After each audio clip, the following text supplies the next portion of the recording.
Everyone, welcome to our channel. This is Gaurav और हम class 8 science का chapter 1 crop production and management को study कर रहे हैं।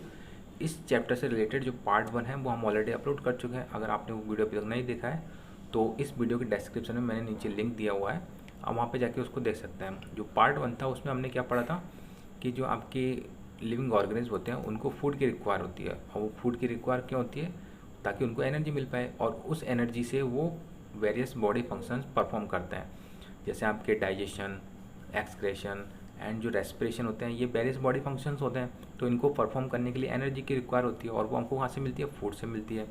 जो प्लांट होते हैं वो कैसे फूड को तैयार करते हैं? अपना फोटोसिंथेसिस के माध्यम से। और हमें तो क्या करना पड़ता है? हमें बनाना पड़ता है। तो इस तरीके से आपको जब फूड मिल जाता है तो उससे एनर्जी मिलती है, और एनर्जी की वजह से ये वेरियस बॉडी फंक्शंस परफॉर्म किए जाते हैं। अब जब ये फूड की रिक्वायर सबको है तो अब हमारी जो कंट्री है काफ़ी बड़ा है। अब इस बड़े कंट्री में सबको क्या है? फूड की रिक्वायर है। तो वो फूड सबको कैसे अवेलेबल होगा? तो उसके लिए हमको क्या करना पड़ता है? उसका प्रोडक्शन बढ़ाना पड़ता है, फूड का प्रोडक्शन बढ़ाना पड़ता है, और आपका जो रेगुलर प्रोडक्शन होगा, और फिर आप जैसे प्रॉपर उसका मैनेजमेंट करेंगे एंड उसका डिस्ट्रीब्यूशन जब करेंगे तो फूड जो है वो सबको अवेलेबल हो जाएगा। ये हमने सारी चीज़ें पार्ट 1 में कर ली थी। देखिए, इस वीडियो में हम जिस टॉपिक को स्टडी करेंगे वो है एग्रीकल्चर प्रैक्टिसेस। एग्रीकल्चर प्रैक्टिसेस क्या होती हैं कि एग्रीकल्चर क्या होता है आपका? कृषि, और प्रैक्टिसेस मतलब उसकी पद्धतियाँ, कृषि की पद्धतियाँ, कि कृषि की पद्धतियाँ क्या क्या हो सकती हैं, उसके बारे में हम इस चैप्टर में स्टडी करने वाले हैं। उसके कौन कौन से स्टेप हैं और उसमें किस प्रकार की टेक्निक्स का यूज़ होता है, तो वो सारी चीज़ें हम इसमें आगे डिस्कस करेंगे। अभी देखिए इस पैराग्राफ में क्या लिखा हुआ है। टिल 10,000 BC पीपुल वर नॉमेडिक। अगर जीसस क्रिस्ट के जन्म के 10,000 साल पहले की बात करें तो जो पीपल होते थे वो कैसे होते थे? नॉमेडिक होते थे। तो BC का मतलब ये होता है जो प्रभु यीशु है, जो ईसा मसीह हैं आपके, उनका जो जन्म हुआ था उसका जो पहले का समय है वो BC में लिखा जाता है, और जो बाद का समय होता है वो AD में लिखा जाता है। तो आपका BC बोल रहा है वो, तो मतलब जो आपके आदि मानव थे ना, उनके बारे में बात हो रही है। तो जो आपके आदि मानव थे, जो पीपल थे, वो कैसे थे? नॉमेडिक थे, घुमक करते थे। वो क्या करते थे? घूमते रहते थे एक स्थान से दूसरे स्थान पर। वो किसकी तलाश में घूमते थे? उनको खाना चाहिए होता था और उनको रहने के लिए जगह चाहिए होती थी। तो इसी के बारे में देखिए आगे क्या लिख रहा है। They were wandering in groups from place to place in search of food and shelter. अब वो घूमते रहते थे, वो वॉन्डरिंग करते रहते थे किस में? ग्रुप्स में, मतलब समूह में घूमते रहते थे। किसकी तलाश में? फूड एंड शेल्टर की तलाश में, खाने और आवास जो रहने का जो जगह होती है उसकी तलाश में, एक स्थान से दूसरे स्थान पर। They ate raw fruits and vegetables. अब उन्होंने क्या किया? उन्होंने फूड की तलाश में घूमते रहते थे, तो उन्होंने कच्चे जो फल होते थे उनको जो दिखते थे उनको वो खा लेते थे, एंड वेजिटेबल्स जो उनको दिखती थी उन्हें भी वो खा लेते थे, कच्ची ही खा लेते थे। अभी वो उन्होंने सीखा नहीं था किस प्रकार से उनको पकाया जाता है। And started hunting animals for food. और उन्होंने फूड के लिए जो एनिमल्स होते थे उनका शिकार करना भी उन्होंने सीखा। Later they could cultivate land and produce rice. बाद में जब काफ़ी समय बाद उन्होंने क्या किया? कल्टीवेट लैंड, जो आपकी लैंड होती है, जो भूमि होती है, उसको कल्टीवेट करना सीखा। मतलब उसकी किस प्रकार से जुताई की जाती है, उसको किस प्रकार से तैयार किया जाता है। ओके। एंड प्रोड्यूस राइस, और उन्होंने क्या उगाया? राइस को उगाया, वीट गेहूं को उगाया, और अदर जो फूड क्रॉप्स हैं उनको क्या किया? उन्होंने प्रोड्यूस किया। 10 वाज बॉर्न एग्रीकल्चर। इस तरीके से एग्रीकल्चर जो है वो आपकी एग्रीकल्चर का जन्म होता है। ठीक है, तो ये थोड़ी सी हिस्ट्री समझिए आपने कि किस प्रकार से जो एग्रीकल्चर है आपके, जिसके बारे में हम स्टडी कर रहे हैं, उसके बारे में वो कैसे स्टार्ट हुई, कहाँ से स्टार्ट हुई, उसका इतिहास क्या है, इसके बारे में हमने समझा। अब देखिए, अब आगे जो हम आपकी एग्रीकल्चर तो पढ़ ही रहे हैं, तो इसमें कुछ बेसिक डेफिनेशंस भी आएंगे जिसमें क्रॉप क्या होती हैं। देखिए अब आगे देखते हैं। When plants of the same kind are cultivated at one place on a large scale it is called a crop.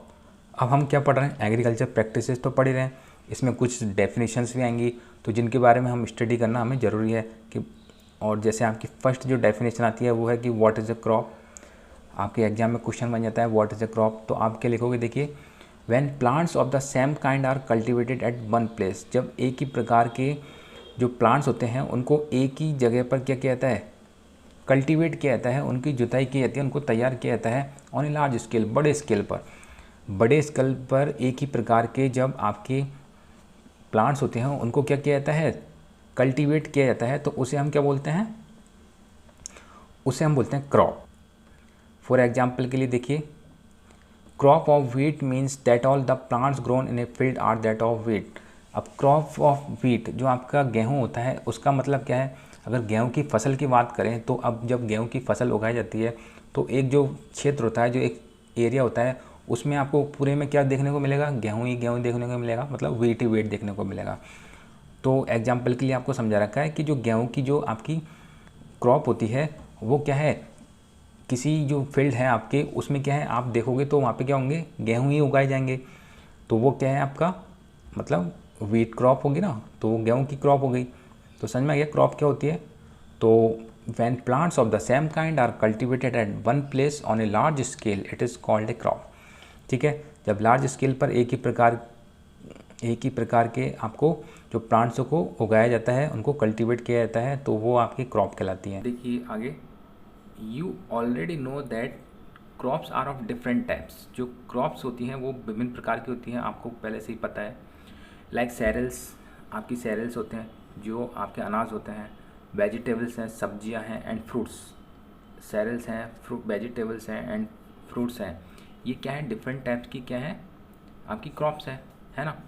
These can be classified on the basis of the season in which they grow. अब इनको क्या है, classify किया गया है इनके season के according, कि किस सीजन में ये उगाई जाती हैं, उस हिसाब से इनको क्लासीफाई कर दिया गया है, इनको बांट दिया गया है।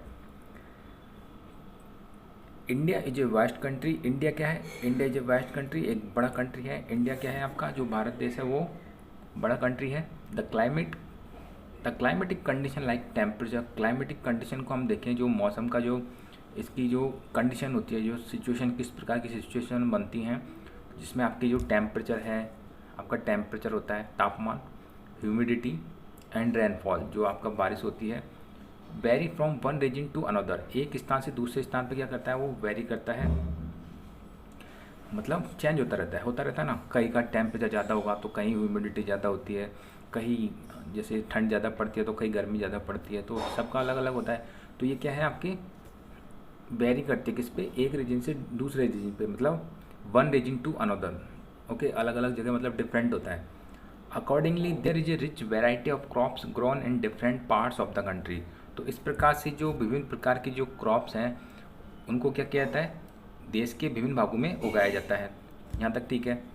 डिस्पाइट दिस डाइवर्सिटी, तो इस विविधता के बावजूद देखिए, two broad cropping patterns can be identify. तो जो दो पैटर्न्स हैं क्रॉप्स के, उनको आइडेंटिफाई किया गया है, मतलब उनको बांटा गया है। तो वो देखिए कौन कौन से हैं, मतलब जो आपकी क्रॉप्स है ना, उनको आपको दो भागों में बांटा गया है। वो कौन सी, एक तो खरीफ की क्रॉप्स एंड सेकंड है रबी की क्रॉप्स। तो फर्स्ट पढ़ते हैं, खरीफ की क्रॉप्स कौन सी होती हैं, मतलब खरीफ क्रॉप्स कौन सी हैं, किस सीजन में उगाई जाती हैं, कौन कौन सी होती हैं, इसके बारे में हम इसमें स्टडी कर रहे हैं। देखिए, the crops which are sown in the rainy season. अब जो खरीफ की क्रॉप्स होती हैं वो आपके रेनी सीजन में उगाई जाती हैं। जो बारिश का मौसम होता है उसमें कौन सी फसल उगाई जाती है, जो क्रॉप्स होती है वो कौन सी उगाई जाती है, खरीफ की क्रॉप्स। तो रेनी सीजन इंपॉर्टेंट है ना आपका, किस में उगाई जाती है, यही याद रखना है आपको कि खरीफ की जो क्रॉप्स होती है वो कौन से सीजन में उगाई जाती है, रेनी सीजन में, बरसात में उगाई जाती है। और इस तरीके से इसको क्या बोला जाता है, खरीफ क्रॉप्स बोला जाता है। तो the crops which are sown in the rainy season, तो क्रॉप्स जिसे सो कहता है, मतलब किसमें, रेनी सीजन में उगाया जाता है, उसको खरीफ क्रॉप्स बोला जाता है। The rainy season in India is generally from June to September. अब जो रेनी सीजन होता है आपका, बरसात का जो मौसम होता है वो जून से सितंबर तक चलता है भारत में। कब तक चलता है, जून से लेके आपका सितंबर तक जो मंथ होता है उसमें आपका रेनी सीजन चलता है। और इस रेनी सीजन में आपकी खरीफ की क्रॉप्स उगाई जाती हैं, जिसमें कौन कौन सी आती है वो देख लो आप।